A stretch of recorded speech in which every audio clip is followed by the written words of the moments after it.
Bonjour, bienvenue sur ma vidéo, bienvenue sur ma chaîne.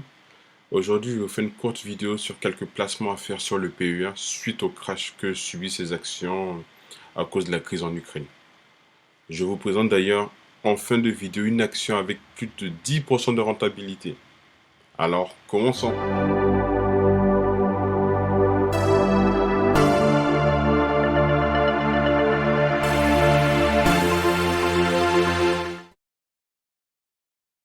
Petit disclaimer, je ne suis pas un conseiller financier et vos choix d'investissement sont de votre responsabilité. Aujourd'hui, en regardant les infos, je me rends compte que certaines bonnes actions sont soldées. Avec ces prix cassés, il faut en profiter pour prendre des positions ou se renforcer. Alors là, il s'agit bien d'actions éligibles au PEA, hein. Moi, j'ai plutôt une stratégie de buy and keep forever. Ça veut dire que je ne revends jamais mes actions.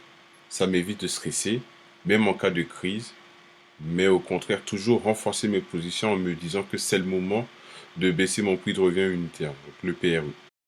Donc la première action est NJ.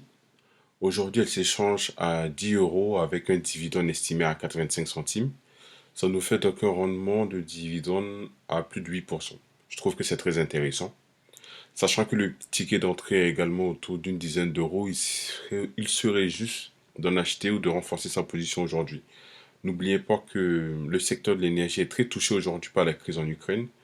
Et Engie est d'ailleurs exposé dans le projet Nord Stream à près d'un milliard. Donc c'est un projet autour du gaz pour l'acheminement du gaz entre la Russie et l'Europe. Le groupe énergétique rappelle que le gaz russe représente actuellement près de 40% des approvisionnements européens. Donc, elle redoute donc de futures perturbations au cas où les sanctions européennes devaient englober le gaz russe. La deuxième action est celle de Stellantis. Aujourd'hui, elle s'échange à moins de 13 euros avec un dividende estimé à 1 euro. Ça nous fait donc un rendement de dividende à plus de 8%. C'est tout aussi intéressant qu'Engie et toujours avec un ticket d'entrée également autour de la dizaine d'euros. Stellantis a présenté en début mars un plan stratégique axé sur l'électrification, le premium pour les véhicules et de nouveaux services, grâce auquel il entend maintenir ses marges à un niveau très élevé. Pour rappel, le groupe est né un an plus tôt entre la fusion de Peugeot, donc PSA, et de FCA, donc Fiat. Il annonce aujourd'hui vouloir maintenir une marge opérationnelle à deux chiffres, donc 12% pour visant 2030, sachant que pour 2021, on était à 11,8%. N'oublions pas que le secteur de l'automobile est sujet aujourd'hui à de gros impacts de semi-conducteurs et la crise en Ukraine empire les choses. D'ailleurs, une usine PSA est encore à l'arrêt pendant une semaine, faute de pénurie d'approvisionnement en semi-conducteurs. Alors la dernière action avec 10% de rentabilité est Crédit Agricole. Aujourd'hui, elle s'échange à 9,73 € avec un dividende prévu à 1 euro. Ça nous fait donc un rendement du dividende à plus de 10%. C'est exceptionnel. Sachant que le ticket d'entrée est de moins de 10 euros, il serait juste d'en acheter ou de renforcer sa position aujourd'hui. De plus, le Crédit Agricole n'est pas très impacté directement par la crise en Russie, car elle y est moins présente comparée à d'autres banques comme la Société Générale aujourd'hui. Donc le CA a mis en avant en début de mois de mars que ses expositions sont limitées en Ukraine et en Russie. D'ailleurs, le groupe y est présent par l'entremise de deux filiales. Le Crédit Agricole a dépassé son objectif de bénéfice pour 2022 avec un an d'avance, grâce à la baisse des coûts liés aux créances douteuses et à la hausse des revenus de tous les secteurs d'activité, ce qui a permis d'avoir de bons résultats au dernier trimestre 2021.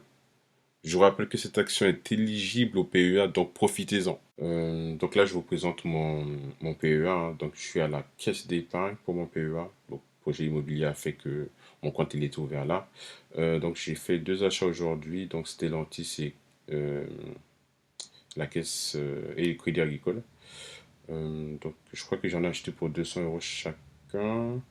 Faudrait que je rentre dans le détail pour voir les limites.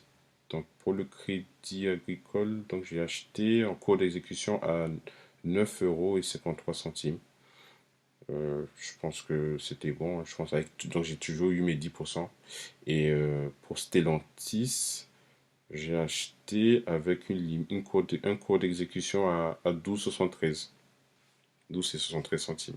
Gardons en tête que le temps ne nous attend pas il faut toujours passer à l'action. Alors, c'est tout pour aujourd'hui. J'espère que vous avez apprécié cette vidéo. N'oubliez pas de vous abonner à notre chaîne et d'appuyer sur la cloche pour rester informé de toutes nos futures vidéos. N'hésitez pas à laisser un commentaire si en tant qu'investisseur vous avez déjà été affecté par une crise comme celle-ci. Comment avez-vous réagi? Réagissez-vous toujours de la même manière? Dites-le moi en commentaire. Avant de terminer la vidéo, sachez que nous pouvons tous contribuer d'une manière ou d'une autre à soutenir les réfugiés de l'Ukraine. À la prochaine fois.